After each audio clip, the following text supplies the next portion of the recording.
Assalamualaikum warahmatullahi wabarakatuh. Innal hamdalillah nahmaduhu wa nasta'inuhu wa nastaghfiruh wa na'udzu billahi min syururi anfusina wa min sayyiati a'malina. May yahdihillahu fala mudhillalah wa may yudlil fala hadiyalah. Asyhadu an la ilaha illallah wa asyhadu anna Muhammadan abduhu wa rasuluh la nabiyya ba'da.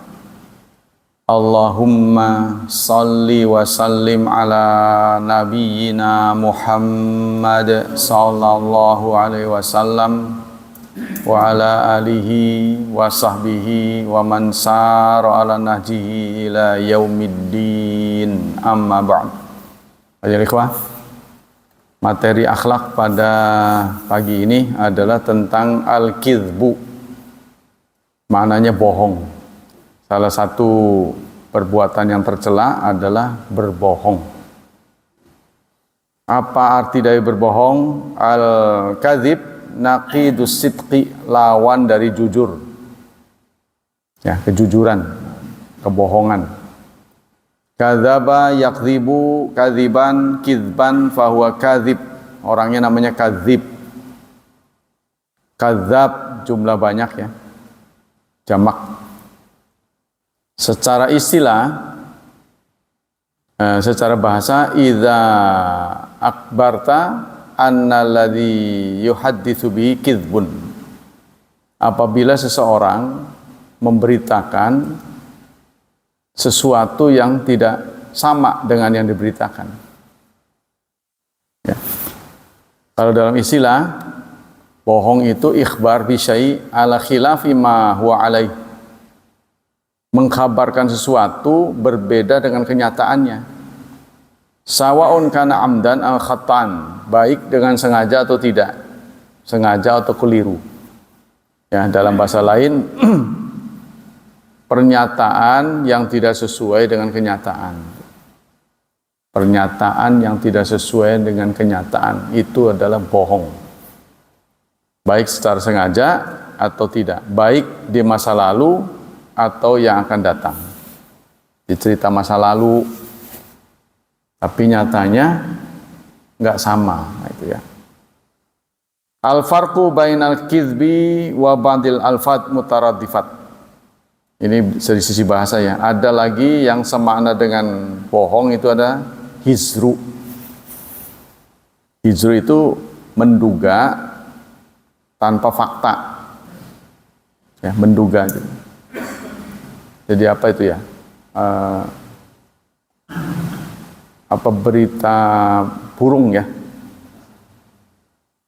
Jadi ada berita yang belum dicek,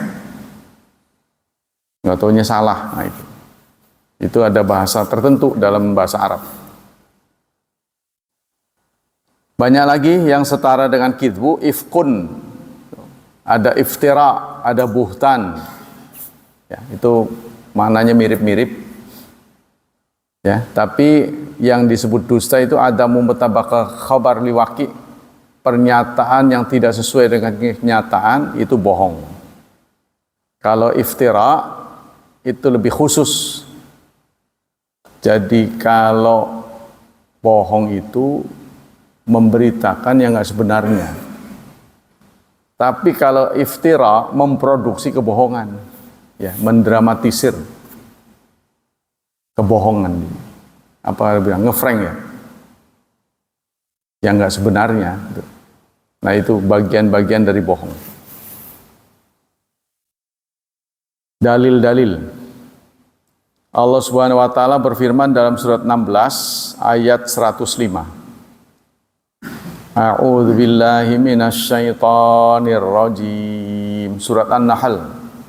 Innama yaftaril kadhiba, sesungguhnya orang yang membuat dusta. Tuh, udah iftira, udah kadhib, ada dua tuh. Ya. Iftira yang bentuk anunya yaftari, itu saja sudah memproduksi kebohongan. Nah, ditambah dengan kadzib. Alladzina la yu'minuna bi ayatillah adalah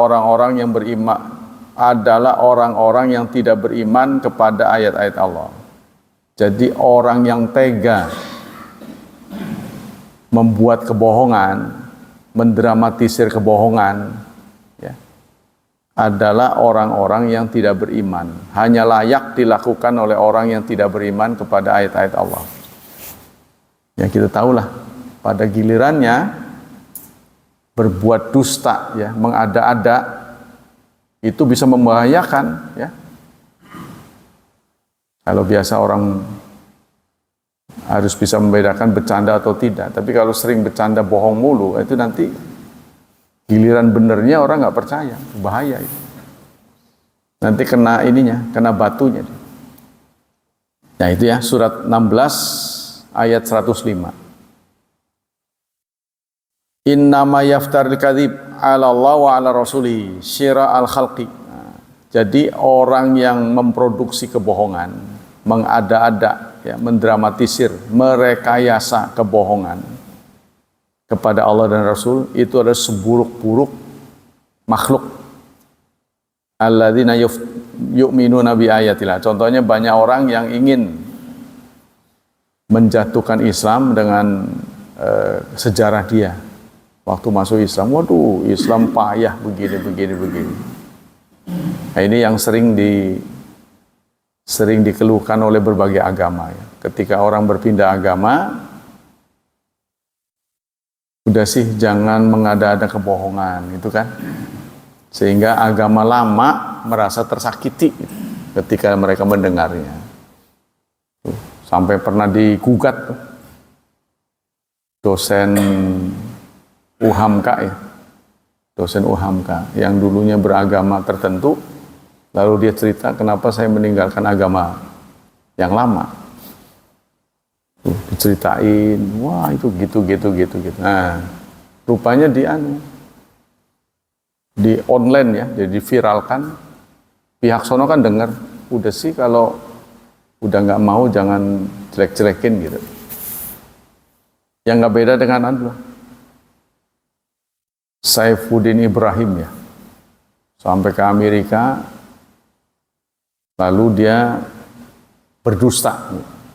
Banyak ayat-ayat yang dipaling-palingkan.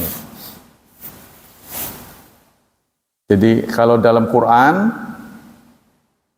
Allah menyatakan la ikraha fiddin. Buat apa kamu menutup-nutupi?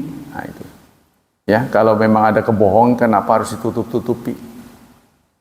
Tidak ada paksaan. Nah, ini ada ayat tidak boleh memaksa orang. Kalau kita tidak boleh memaksa, ngapain kita harus berbohong gitu? Lalu Allah lanjutkan, qad tabayyana rusydu minal ghayy. Sudah jelas mana yang terbimbing dengan tidak, rusydun. Yang benar dan yang salah sudah jelas. Kenapa kita harus berbohong? Ya, kenapa kita harus memalsukan berita?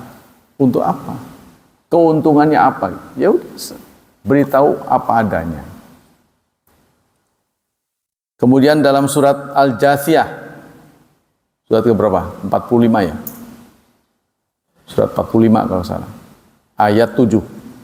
Allah berfirman, wailul likulli affakin athim. Celaka untuk orang yang suka mengada-ada kebohongan.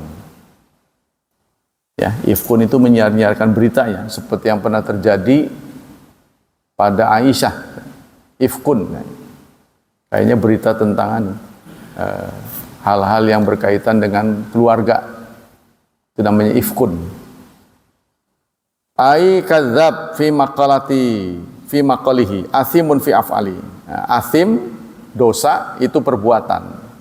Jadi kalau afak itu berdusta dalam bentuk ucapan. Jadi Islam, Arab, ya, bahasa Arab tuh membedakan antara ucapan dan perbuatan. Kan dalam Quran ada wa tawalla wa hum mu'ridun. Dia berpaling sambil mu'rid. Nah, berpaling itu dalam bentuk ucapan, mu'rid dalam bentuk sikap. Nah, kalau dalam bentuk ucapan itu namanya afak, dusta. Kalau dalam bentuk perbuatan namanya athim, yang sering kita artikan dosa. Ai kadzab fi maqalihi, artinya dusta pada ucapannya, athimun fi af'ali, serta berdosa pada perbuatannya. Wa akhbara anna lahu adzaban aliman. Orang yang seperti itu diberitahu oleh Allah akan mendapat azab yang pedih. Ya, sebenarnya sesungguhnya gini. Quran datang kepada kita ini hudan. Kalau Anda cermati, hudan itu meteran. Ngasih tahu aja meteran, parameternya kan banyak ya, yang kita sudah kuasai.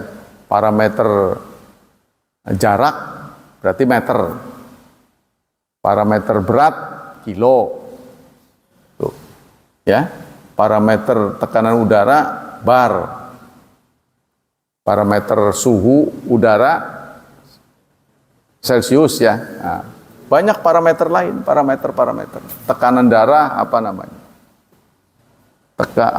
gula glukometer, meter itu.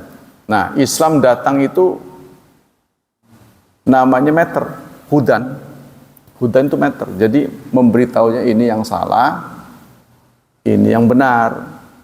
Kalau Anda memilih benar, nanti ke sono, tuh ya, selebihnya terserah Anda. Artinya dia hanya datang untuk memberi petunjuk. Kalau kita nggak mau ngejalanin, ya itu terserah Anda. Anda akan celaka, kan begitu kan? Maksud saya, Quran dan hadis itu kan sudah ada pada kita, meter gitu loh. Anda tinggal menggunakannya. Tuh. Kalau Anda memilih yang disebut celaka, salah, yang salah Anda pilih, ya Anda berarti sudah memilih akibatnya, ya, tanggung sendiri. Nah, maka Allah menyatakan fa'alhamaha fujuraha wa taqwaha. Allah mengilhami manusia yang fujur dan takwa. Fujur salah yang benar, salah dan benar. Kemudian dalam surat Al-Baqarah tentang ayat puasa, Allah menyatakan tentang Al-Quran. Apa Al-Quran fungsinya? Hudal linnas, petunjuk, guide, yaitu meter itu. Ya, dalam bahasa lain ada Furqan. Quran kan sebut Furqan, menjadi nama dari surat ya, ke-25. Furqan itu meter. Jadi Islam datang kepada kita memberitahu saja. Ini yang salah, ini yang benar. Ini yang sesuai, ini tidak sesuai. Ini yang hak, ini batil. Terus setelah kita tahu, kita nurut yang benar, maka akan mendapat ridho Allah. Ya kan? Kita memilih, sudah tahu, tapi kita memilih yang salah. Ya berarti Anda sudah memilih akibatnya. Sehingga ada ayat-ayat, faman syaa falyu'min wa man syaa falyakfur. Barang siapa yang mau, silakan dia percaya. Barang siapa yang kufur, ya, silakan dia mengambil tindakan itu. Cuma fa inna a'tadna, kami sediakan naran, api. Sini api, ini surga, neraka dan surga. Silakan pilih. Yang penting ngerti dulu gitu kan. Nah, ini wawasan ya. Jadi banyak yang dikritik dalam Islam ini karena nggak ngerti. Dia kira itu yang benar tuh.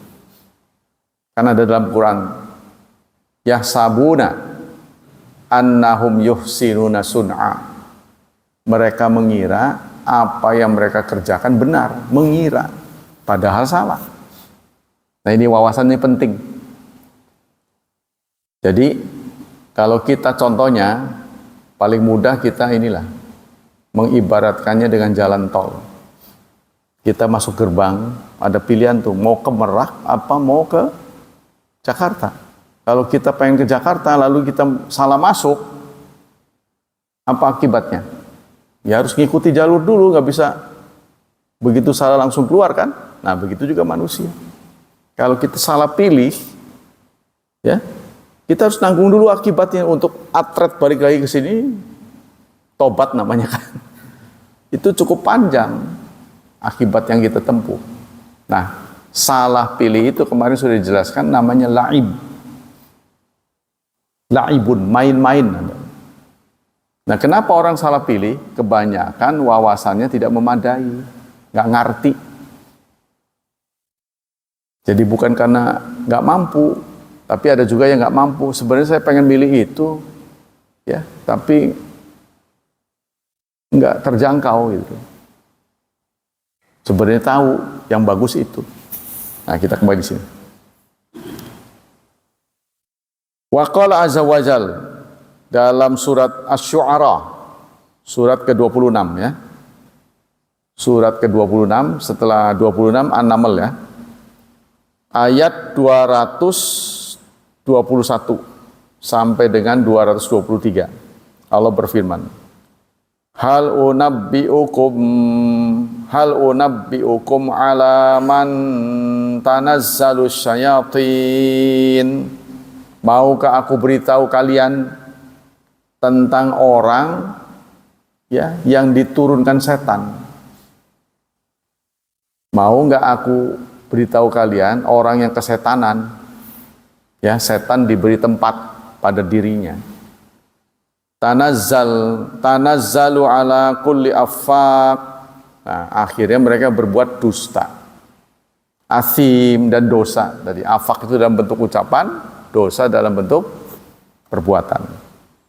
Yulquna sam'a, mereka menyampaikan pendengar hal-hal yang didengar. Jadi bukan saja mereka berdusta terhadap diri, tetapi juga disampaikan, diviralkan, ya, diberita-beritakan pada orang lain. Kalau dia salah terbatas pada dirinya, mending ini mah terus supaya orang lain salah kayak dia. Ya, ini nggak benar nih. Wa aktsaruhum kadzibun, kebanyakan mereka itu pendusta. Tuh, surat 26 ya. Kemudian dalam ayat yang lain, ini surat An-Nur, surat ke-24 ayat 13.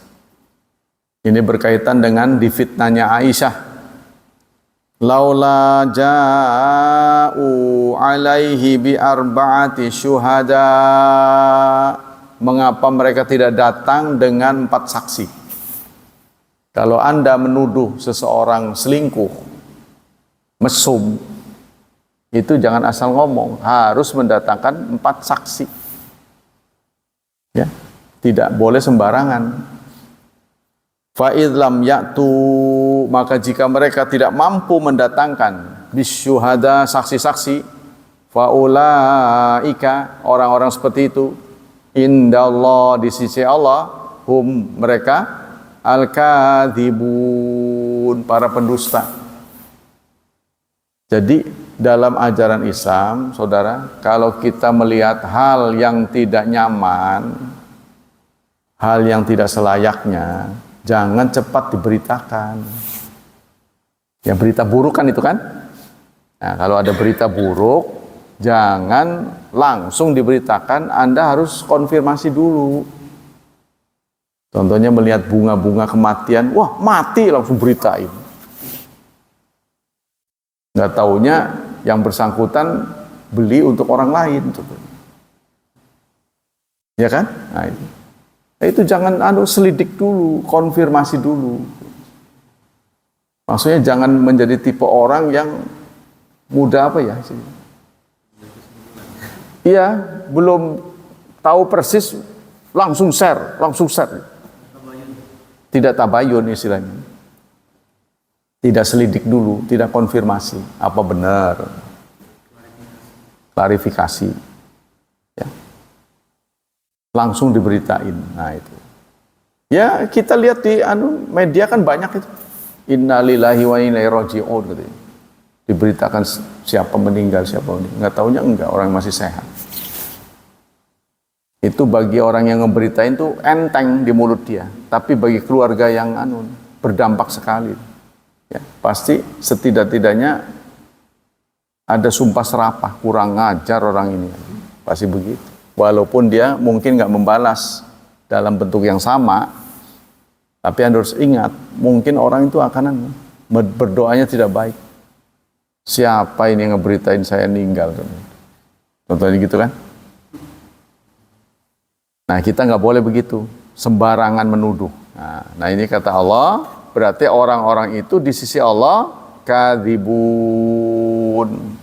Nah, pada waktu kejadian Aisyah, lemes ini. Aisyah lemes karena dituduh. Lalu Rasulullah, karena itu heboh, istri Rasul selingkuh gitu kan. Membuat gempar. Terutama ini disulut oleh orang-orang yang benci kepada Rasulullah, benci pada umat Islam untuk menjatuhkan Islam. Sehingga peminat masuk Islam mundur, begitu tahu begitu kan?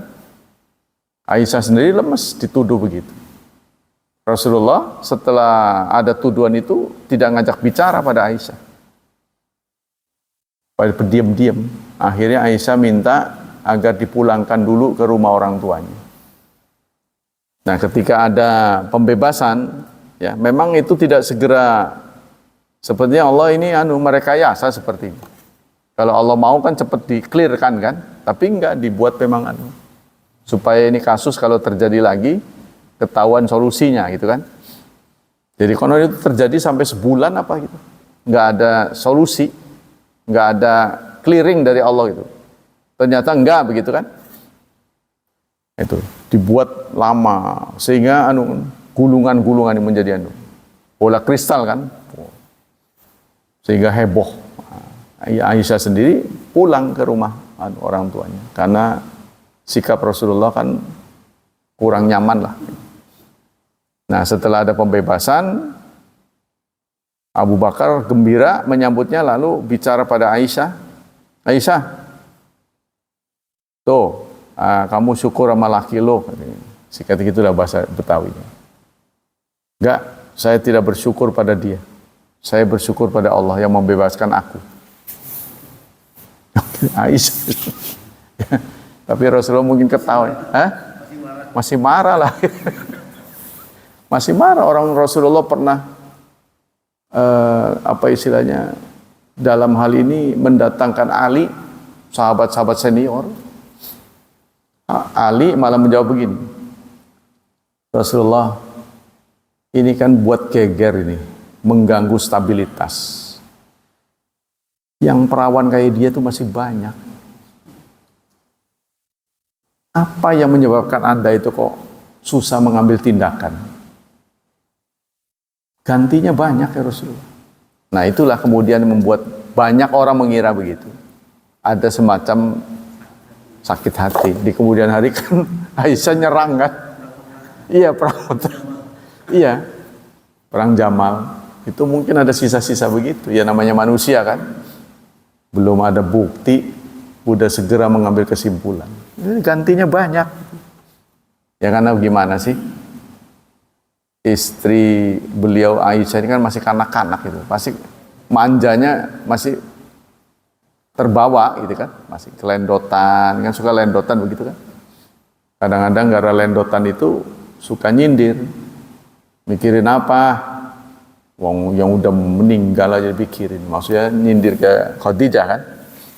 Tapi Rasulullah bukan bangga disindir begitu, jangan diulang ya. Selalu kalau nyindir Khadijah itu beliau marah, jangan diulang lagi. Jasa dia tidak bisa digantikan. Jadi Rasulullah kalau Khadijah itu disebut aja itu emosinya naik sampai digambarkan oleh Aisyah, saya tidak pernah melihat muka seperti itu kecuali dalam dua, satu lagi perang, yang kedua Khadijah disindir itu ya. Jadi Rasulullah itu ya karena wajar saja beliau adalah pejuang pertama, lalu setelah berhasil beliau tidak menikmatinya. Beliau hidup dalam kesengsaraan, di embargo kan. Jadi itu kan saat-saat embargo itu Khadijah wafat. Banyak orang mengira mungkin itu karena penderitaan beliau. Mungkin nggak beda jauh dengan mantan Presiden Habibie. Saat beliau dikecewakan, dipundurin dengan mosi tidak percaya, turun dari presiden, kan? Sampai laporannya ini nggak diterima, kan? Nah, beliau terus akhirnya refreshing ke Jerman itu. Lah itu istrinya sakit. Produksi beliau pesawat pertama terbang dan terakhir kali, nggak pernah terbang lagi. Bayangin, punya produk berhasil tapi sekali doang, ya kan? Udah nggak pernah terjadi lagi. Kan kecewa berat itu, karena itu mimpi Pak Habibie itu. Mimpi beliau dari kecil, dari anak-anak tuh suka pakai mainannya pesawat-pesawat. Udah berhasil, dikecewakan oleh bangsanya sendiri, bukan orang lain. Kalau bangsa lain sih mungkin dia masih terima, ini dikecewakan oleh bangsa sendiri. Akhirnya dia piknik ke sana. Nah itulah di saat piknik istrinya malah yang nggak kuat. Ya, saking cintanya ya pada Pak Habibie, patut ditiru ya rumah tangga beliau itu. Kita lanjut. Nah ini, kemudian dalam surat yang lain, surat Al-Hasyr, surat ke-59, ayat 11 dan 12. Allah berfirman, alam tara ilal ladzina nafaqu, tidakkah kamu perhatikan orang munafik? Yaqulun, mereka berkata, li ikhwanihim alladzina kafaru, kepada ikhwan mereka yang kafir min ahlil kitab, dari ahlul kitab. Apa bunyi perkataannya? La in ukhrijtum lanakhrujanna ma'akum wala nuti'u fikum ahadan abada. Kalau kalian diusir, ya, kami juga akan menemani kalian. Ini orang-orang ini bicara, ya, orang-orang munafik ini bicara pada orang kafir begitu. Kalau kalian sampai diusir, kami akan bela. Ya. Wala nuti'u fikum ahadan abada. Dan tidaklah kami mentaati di antara kalian satupun. Wala in kutiltum, jika kalian terbunuh, lanansurannakum, kami akan membela kalian. Wallahu yashhad, Allah menjadi saksi, innahum lakadzibun, bahwa mereka berdusta. Barang udah kenyataan, mereka nggak ngebela, janji-janji doang. Nanti kalau terjadi apa-apa saya bela. Nah, udah saatnya, momennya benar begitu, mereka lari. Nah, itulah orang munafik. Ya. Dalam berbagai kejadian di zaman Rasulullah sudah berulang-ulang terjadi begitu. Maka klimaksnya orang munafik ini diusir. Ya. Ini banyak terdiri dari orang-orang Yahudi. Jadi mereka tidak ikhlas masuk Islam, mengambil keuntungan. Ketika keuntungan itu tidak dia dapat, udah dia serang. Ya, terbukti beberapa orang setelah Rasulullah wafat, mereka tidak store lagi, tidak store zakat. Sehingga tugas pertama setelah diangkat khalifah dilakukan oleh Abu Bakar adalah menyerang orang-orang yang tadinya bayar zakat, kemudian berhenti. Mereka punya alasan, kami komitmen kepada Nabi Muhammad, bukan kepada Islamnya. Nah, karena sang Nabi sudah wafat, berarti kita sudah bebas. Kata mereka begitu. Apa yang terjadi? Respon Abu Bakar terhadap fenomena itu, dia mengatakan, satu ikat pun yang kamu lepaskan, yang pernah kalian berikan di zaman Rasulullah, aku akan serang. Tuh, Abu Bakar ya, terkenal santun, bisa tegas gitu. Jadi agenda pertama dari Abu Bakar Siddiq adalah qitalul murtaddin, memberesi orang-orang yang murtad. Nah, ganti pelajaran tuh. Kemudian nanti kita tunda ini dalam hadisnya. Ada hadisnya. Kita lanjutkan dulu ayat Quran. La in ukhriju la yakhrujuna ma'ahum. Sungguh jika mereka diusir, la yakhrujun, mereka tidak akan ikut. Janjinya kan begitu. Kalau diusir, tenang. Tapi udah saatnya mereka nggak bantu. Wala in qutilu, dan jika mereka terbunuh, la yansurunahum, mereka tidak akan menolong. Wala in nasarohum, dan jika mereka mau, sekalipun mau menolong, la yuwallunnal adbar, pasti mereka akan mundur, lari terbit-birit. Summa la yunsarun, dan mereka tidak akan ditolong. Imam Sa'di memberi komentar terhadap ayat Allah, wala yashhadu innahum lakadzibun. Kata beliau, fi hadzal wa'di alladzi gharru bihi ikhwanahum. Ini ditujukan kepada orang yang tertipu oleh omongan temannya. Jadi diprovokasi. Tenang weh, nanti tak bantulah. Nah, giliran itu kejadian, nggak ada bantuan. Kosong. Ya. Wala yastaghfir hadza alaihim. Fa inal kizba wasfahum. Karena fa inal kizba, dusta itu sudah menjadi sifat mereka. Kenapa orang nggak ngeh terus? Percaya terus. Udah bohong berkali-kali. Tetap begandel. Ya, tetap percaya. Bohong lagi, bohong lagi. Nah, kalau udah terlalu sering, udah hati kita tertutup menghadapi orang begitu. Males. Ya kan? Wal khida muqaranahum. Khida, ngetuk, itu sudah menjadi muqarin. Nah, sudah sifat yang melekat pada diri mereka. Justru kalau nggak bohong, kayaknya mati dia, sakit perutnya. Namun orang bohong, lara weteng, itu orang sini. Wal jubnu, serta juben. Juben itu penakut, paling takut mati. Ya, seperti kita lihatlah orang-orang kota waktu kejadian COVID itu, wah paling takut. Kejadiannya aneh-aneh. Tapi orang kampung mah, orang Bojonegara, malah melihat orang pakai masker aneh. Aduh. Ay. Sampai nyindir saya begini, Pak Ustadz kalau maskernya dibuka mah ganteng gitu. Satu masjid yang pakai masker saya doang. Waktu COVID itu. Dia ngomongnya gitu nyindirnya. Kalau masker dibuka nih, ganteng gitu. Saking nyindir. Padahal itu anjuran dari pemerintah ya. Nah itulah. Nah demikianlah kita sambung dengan materi berikutnya. Karena waktunya cepat.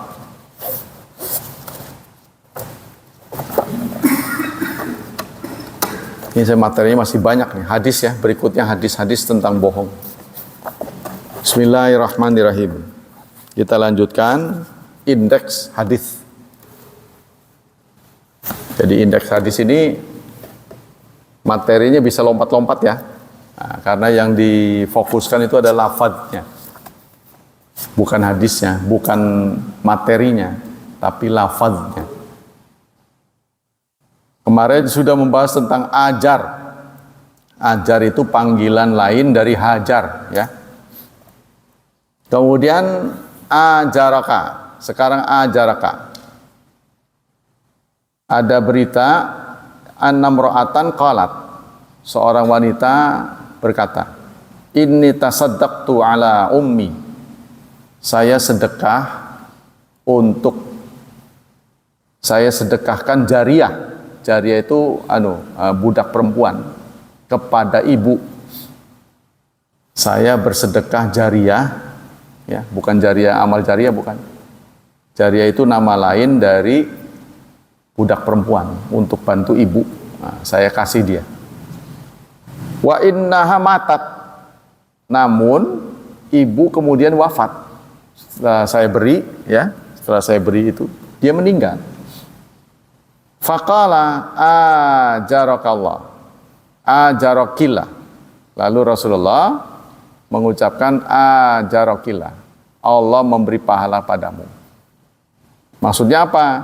Ini kalau dibaca dalam Anusara, maksudnya jariah itu kembali lagi pada beliau, karena ibunya meninggal kan jadi diwarisin lagi.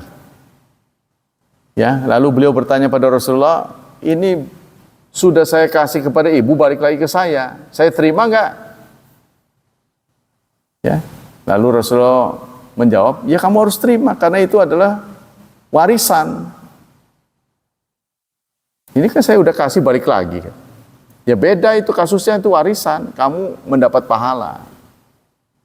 Sedekahmu itu dapat pahala. Ya. Waradda alaikal mirath. Allah telah mengembalikan benda yang kau berikan dalam bentuk waris. Tuh barangnya balik lagi, tapi dapat pahala. Jadi kalau waktu dulu saya diajari oleh ada kiai yang ngajarin begini. Nah, kiai itu sedekah sama saya. Supaya dia sedekahnya berulang-ulang. Terus dia bilang ke saya, kamu sedekahin lagi ke kiai. Kan saya aneh ini. Loh, iya saling sedekah. Jadi sedekah nih, uang nih. Kamu sedekahin lagi kepada kiai. Loh, saya belum pernah tahu ya. Aneh. Nah, ya saya sedekahkan pada kiai. Nah, kiai sedekahin lagi ke kamu. Udah kamu sedekahin lagi. Udah kamu pakai. Iya banyak diulang-ulang. Ini sesuai kayaknya terinspirasi oleh ini. Tapi kalau direkayasa kan Allah Maha tahu ya. Allah itu. Maksud saya Allah kan tahu itu direkayasa. Ini kayaknya kalau ini kan alami ini. Ya. Jadi ini fenomena yang alami wong itu. Disedekain dia nggak niat-niat dibalik lagi kan. Ibunya meninggal. Jadi akhirnya balik lagi tuh bendanya itu, yaitu hamba sahaya, balik lagi ke dia. Ya nggak apa-apa, itu kan yang kau terima itu kan waris. Kalau kamu kepada ibu-ibu sedekah, dapat pahala, ya terima aja. Nah, itu. Selanjutnya, qala Ahmad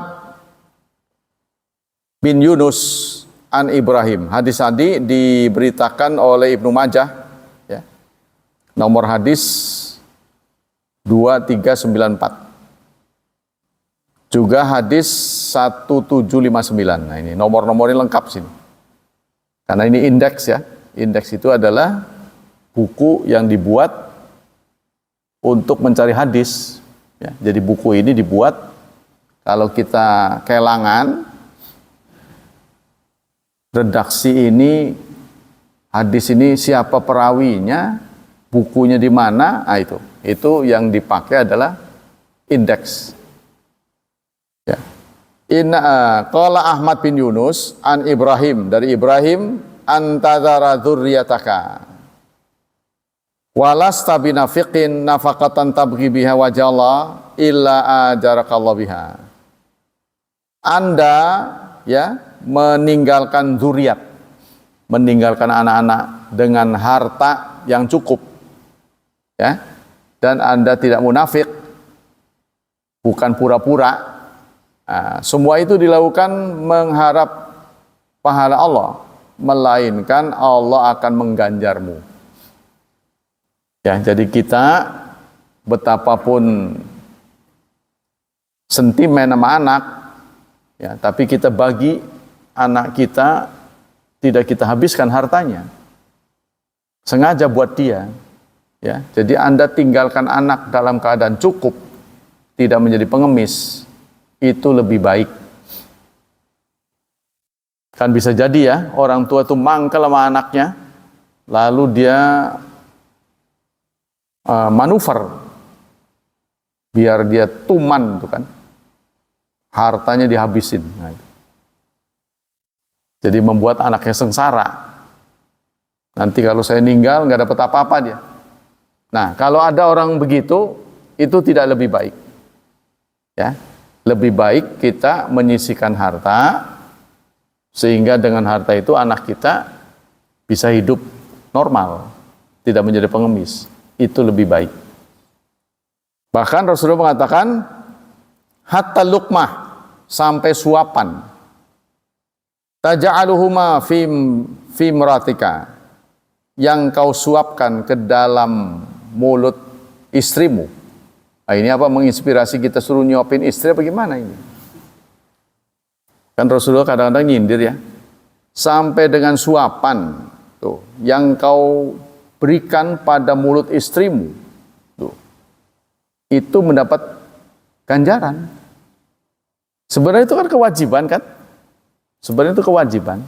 Jadi kalau kita suapan yang masuk ke dalam mulut istri kita itu bukan sekedar dicatat sebagai kewajiban, tapi sedekah. Sedekah tuh. Makanya itu, apa ini menginspirasi kita suruh nyuapin.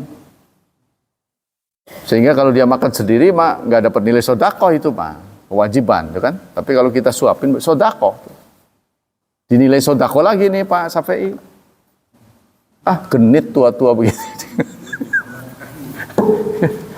Jadi kalau kita biarkan dia makan sendiri, itu berarti menjalankan kewajiban. Tapi kalau sampai makanan yang memang dia bisa makan sendiri, kita suapin pisan, maka suapan ini menjadi sedekah tuh. Ada nilai tambahnya gitu Pak. Ini Hah? Oh, lagi sakit doang. Tuh. Katanya gitu, qultu ya Rasulullah, akhlifu ba'da ashabi, akhlafu ba'da ashabi. Ya Rasulullah, ini kan diucapkan oleh seorang sahabat. Ya Rasulullah, apakah saya meninggal setelah sahabat-sahabat? Saya ditinggal tak? Jadi ceritanya gini, Rasulullah bersama dengan sahabat kan ke Mekah dari Madinah kan. Nah ini salah seorang sahabat ini sakit. Sementara jadwal pulang sudah di depan. Kita lusa pulang nih. Nah, yang sakit ini oh. Jadi saya ditinggal ya Rasulullah. Itu nih yang sakit kamu. Takut juga Pak. Kalau dulu bisa pulang sendiri. Ya kan? Pakai pesawat atau pakai kereta. Kalau ini kan di padang pasir. Waduh, ngeri juga. Kayak apa, ada begal dan sebagainya kan. Ngeri juga itu. Nah, lalu Rasul mengatakan, innaka lan tukhalaf. Kamu tidak akan ditinggal. Itu sepintas Rasulullah mengatakan itu kayaknya abang-abang lambe. Kata kita. Sekedar menghibur. Tapi ternyata sahabat ini sembuh. Umurnya panjang. Jadi omongan Rasul itu selalu menjadi kenyataan. Nah ini aneh ya. Itulah mukjizat. Iya, jadi omongannya itu kamu tidak akan ditinggal. Tuh. Fata'mala amalan, nanti kamu akan beramal, malah sempat beramal katanya. Setelah ini, kamu enggak akan ditinggal. Kamu sempat beramal soleh katanya. Ilar taddabihi darajatan warifatan, sehingga kamu ya ini apa bicara pada sahabat akan menambah derajat dan ketinggian. Rasulullah memberi syarat begitu.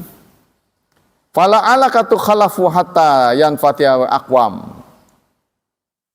Nanti kamu akan ditinggal hatta yantafiya bi aqwamun. Nanti kamu akan ditinggal setelah orang banyak mengambil manfaat darimu. Tuh bahasanya bahasa angel dimengerti. Nanti orang-orang pada datang baru mengambil manfaat. Jadi kamu sempat beramal, membagi gitulah. Ya, berperan. Sampai kamu banyak berperan. Nah, ternyata setelah Rasulullah wafat masih hidup, jadi umurnya panjang. Jadi sinyal-sinyal Rasulullah ini kadang-kadang di waktu itu nggak mudah ditangkap.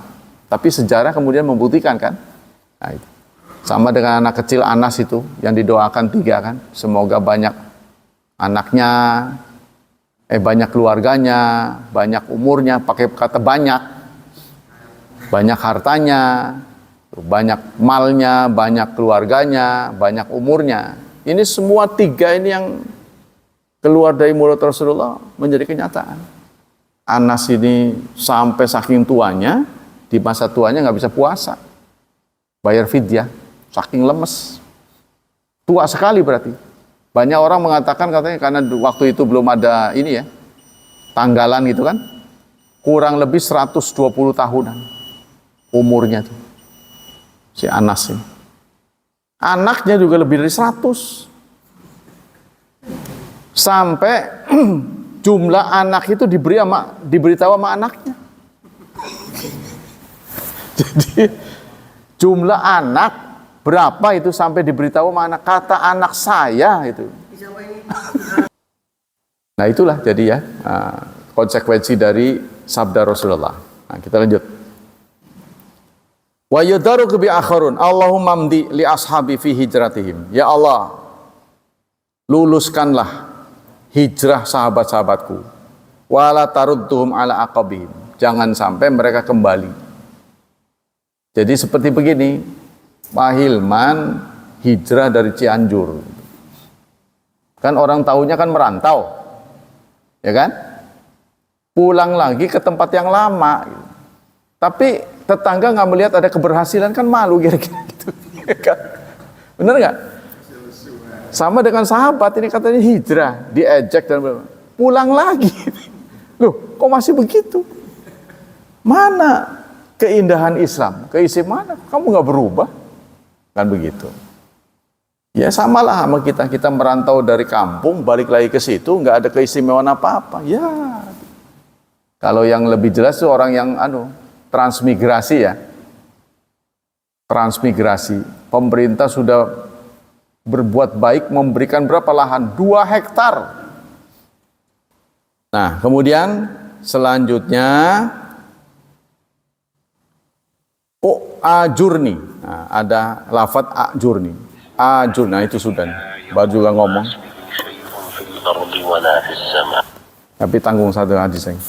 Idza asabat ahadukum musibah, kalau salah seorang di antara kalian tertimpa musibah, apa komentarnya? Komentar yang kita sampaikan kepada Allah kalau tertimpa yang enggak enak ya. Komentarnya ada innalillahi wa inna ilaihi rajiun. Kita ini milik Allah. Kita dipinjamkan oleh Allah dan kepadanya lah akan kembali. Tapi ada doa lagi. Allahumma indaka ahtasib musibati. Ya Allah, kepadamu aku berharap pahala dari musibah ini. Fa'ajurni fiha. Nah itu ada kata fa'ajurni. Tolong Pak ganjar ya. Ganjar aku karena mendapat musibah. Wa abdil li biha khairan minha, dan gantikan yang lebih baik. Nah itu doa yang kita dianjurkan membacanya ketika tertimpa musibah. Jadi enggak sebatas innalillahi wa inna ilaihi raji'un, ada tambahannya. Ya, yaitu tadi Allahumma indaka ahtasib musibati fa'ajurni fiha wa abdil li biha khairan minha. Ya, kalau kita hafal ini sebenarnya enggak lama. Demikianlah hadirin, hafizani hafizakumullah, waktu kita sudah habis. Semoga Allah melimpahkan pahala yang berlipat untuk kita. Semoga Allah tetap menjaga dan melindungi kita dari wabah dan fitnah, dari syubhat dan syahwat. Dan semoga Allah memberkahi anak-anak kita, memudahkan hidup mereka, mentakdirkan mereka menjadi hambanya yang saleh dan salihat. Subhanakallah wa bihamdika, asyhadu an la ilaha illa anta astaghfiruka wa atubu ilaik. Wassalamualaikum warahmatullahi wabarakatuh.